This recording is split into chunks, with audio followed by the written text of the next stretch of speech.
अम्मा जी, रउआ एगो बात बताई, जितना लड़की लव मैरिज करके आवेली वो छोटकी नियन घमंडी होले का?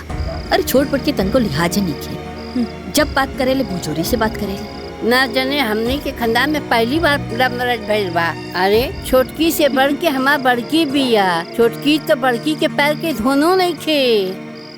हाँ माई, और छोटकी भौजी का मन बिगाड़े में सबसे बड़ा हाथ भैया का, हर बात में उनका साथ देवन है। दादी जी,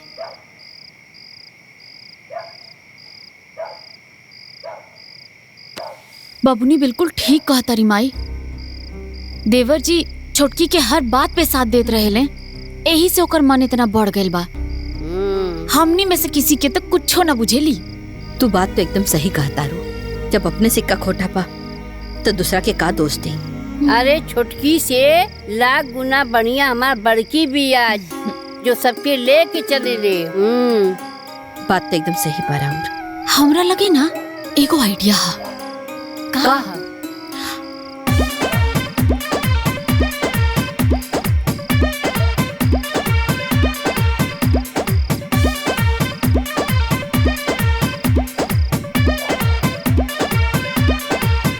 ओकरा बात तो अम्मा जी सब कुछ सिखाइए दी है। भाभी सही कहता री। हाँ।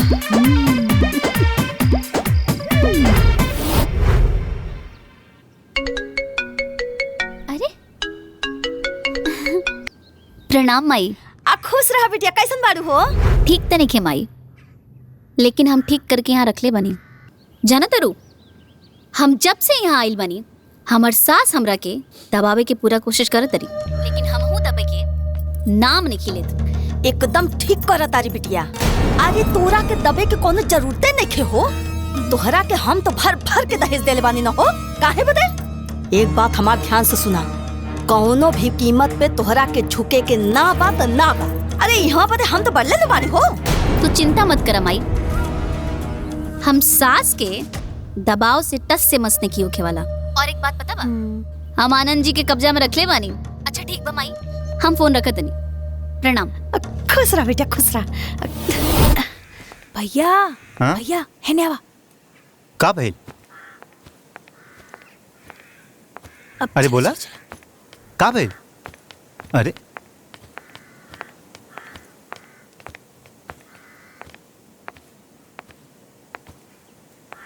देखा बेटा, जिंदगी का तजुर्बा तुझसे ज्यादा हमके है, यही से पत्नी के बाती में ना आवल जाला। अच्छा। हाँ, तो मेहरारू बहुते ढीठ पिया, हमनी के आपस में लड़ा करके फुट डलवावल चाहतिया। हाँ भैया, और भाभी कोनो रीति रिवाज ना करेली, वो बस खाली अपन मनमानी करेनी। अब रहुए देखी, छोटकी अम्मा जी के एक को बात ना मानी ली, अब बात बात पे झगड़ा करे खातिर तैयार हो जाली। वो अलग। हाँ, अरे रहुआ ओकर साथ देता नहीं तब न ओकर मन बढ़ जाता। घर के काम कइल हर पतो के फर्ज होला, एमे गलत का बा? एक बात हमार मान, मेहरारू के बातें में ना तो जिया ना दे। हाँ। अगर वो कुछ बोला ना तो सीधे बात कर, तब काबू में आई। अरे काबू का पता तो नहीं खे, बाकी छोटकी जरूर आ गई बिया।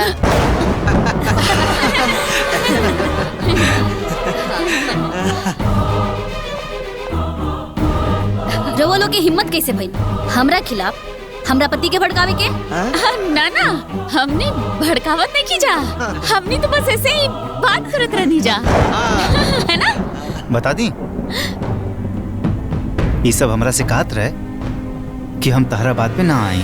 आई हो दादा, अरे ये तो साफे जोरू का गुलाम हो गई रे।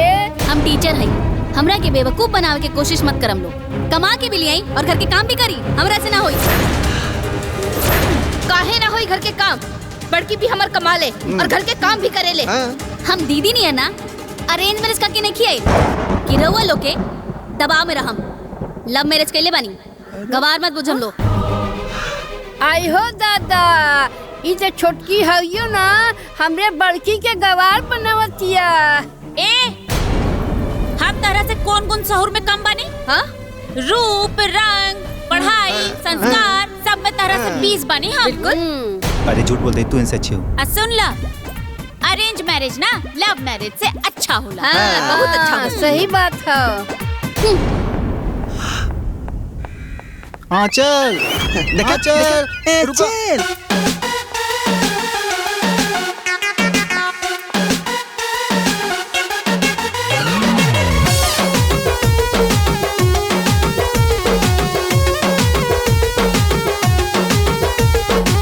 नई हर ससुरा में केहू के दिल न तोड़नी, जैसे लोग कहल वैसे हम तो रहनी।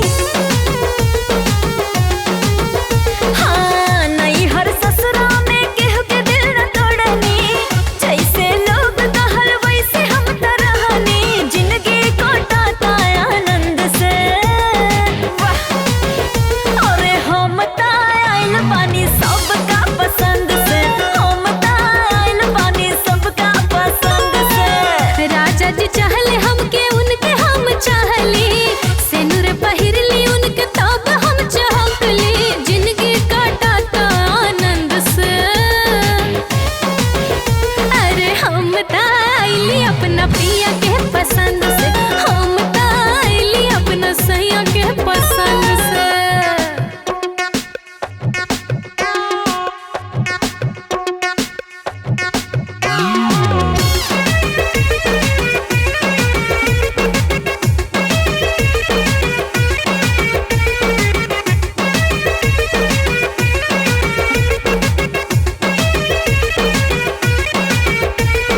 टाइम से ले सबके खबर हो, भइल बा अरेंज मैरिज कर सब कदर हो। महारानी कहले दिलबर जानी कहले, लव मैरिज करके राजा सोना रानी कहले। सजल बानी जैसे फूल मकरंद से,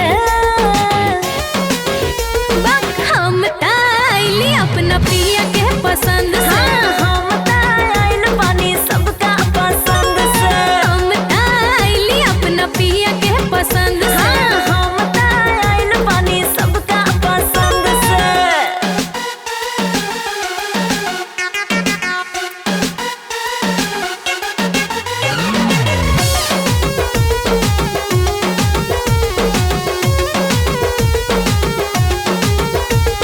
घर भर के लोगवा के नीक जब देखैली, सबके आशीर्वाद लेके ससुरा में धइले अइली। हाथ बड़े हो टिकले माथ बड़े हो, केहू रहे न रहे पिया साथ बड़े हो।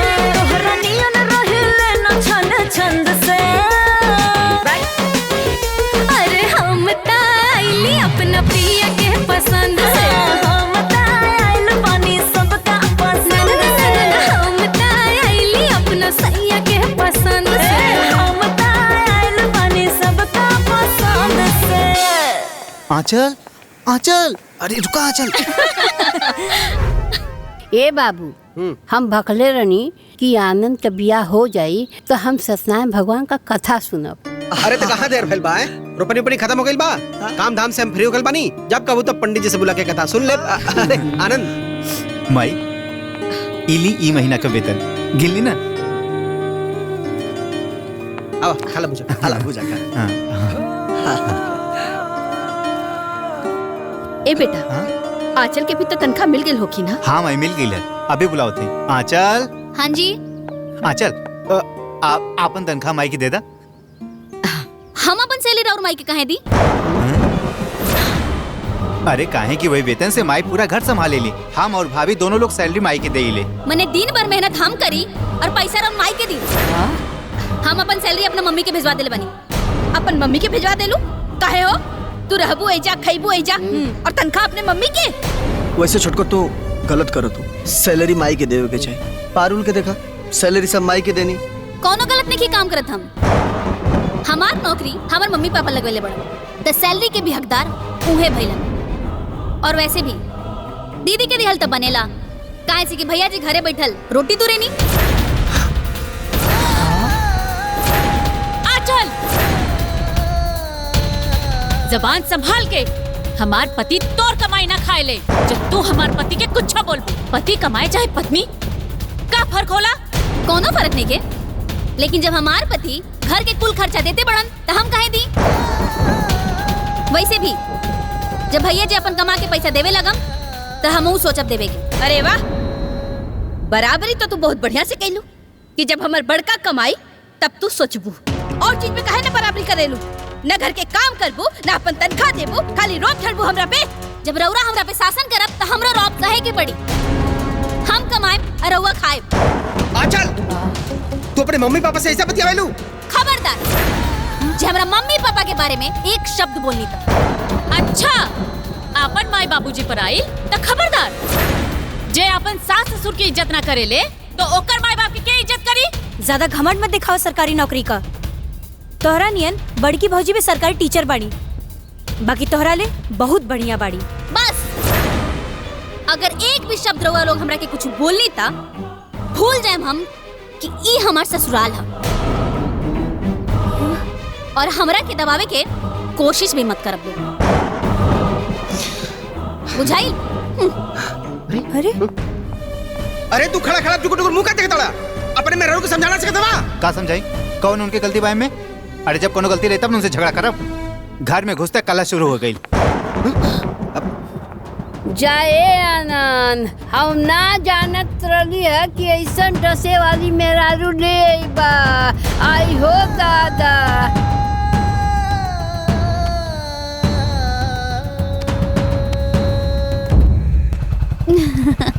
मजा आइल ना?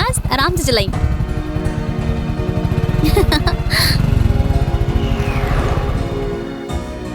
अम्मा जी, चाय। ए दुल्हन। अरे काकी प्रणाम। खुश रहा। का दुल्हन, आज तो स्कूले पैदल जाता रू? देवर मोटरसाइकिल पर नहीं लेके जात का? नाना काकी ऐसन बात नहीं खे। दोनों जना के कॉलेज और स्कूल आसे पास बा, तो हम ही कहले बानी कि साथे चल जा। हाँ, बात ठीक बा। बाकी देवर के भी तो सोचे के चाहिए, भौजी कैसे पैदल जाए। तोहरों के छोटी के साथ मोटरसाइकिल पे बैठ के जाके चाहिए। अरे नाना काकी, एक के मोटरसाइकिल पे 3 जना कैसे जाए लोग?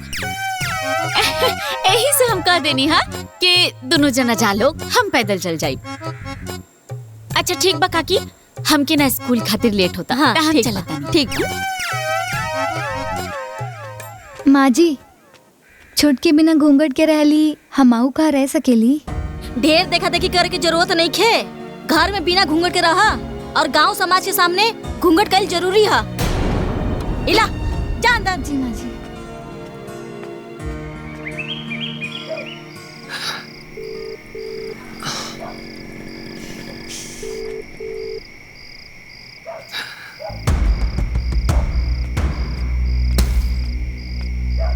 का भेल रे? आनंद के फोन लागल? घंटी जाता फोनवा ना उठाओ तुमन। ई लइका भी ना, पता नहीं कहाँ। छोटकी के भी फोन बंद आवता अम्मा। ओकर छुट्टी तो हमरा साथे होला, कहाँ रह गए दोनों जन? हे भगवान, हमरे लइकन के सलामत रखिया। केहू का कुछो ना होई दादी जी, रवा चिंता ना करी। माई, भौजी के घरे फोन लगा के देख ले। का पता दोनों जानी ओइजे गइल हुई है। हाँ, अरे रउआ समधी जी के फोन लगा के पूछी ना। हम आवत। बाजी, हाँ लगाओ तो।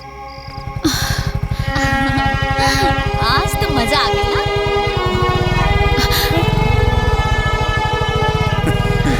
आज बहुत मजा आई। सब क्यों हमनी के देखा चला।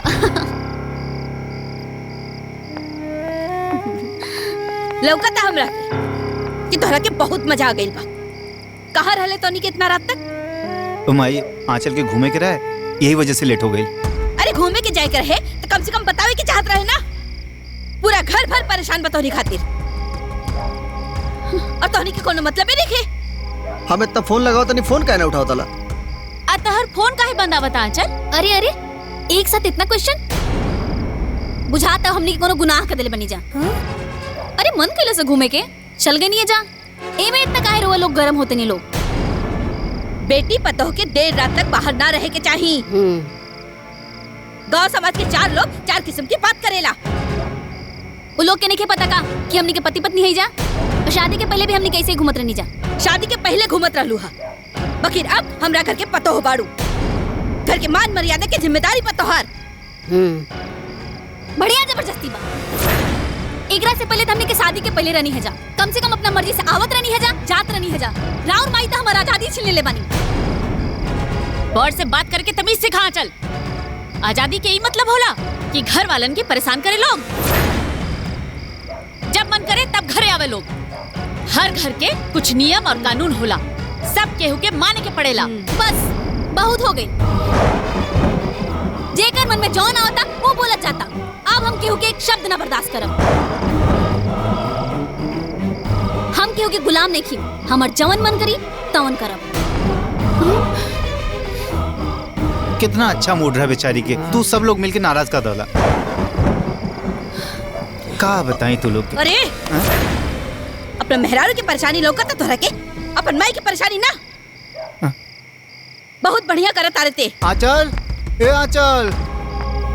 अरे छोड़ा ओकरा के, जाके सूता, ढेर रात हो गई बा। जा। चला।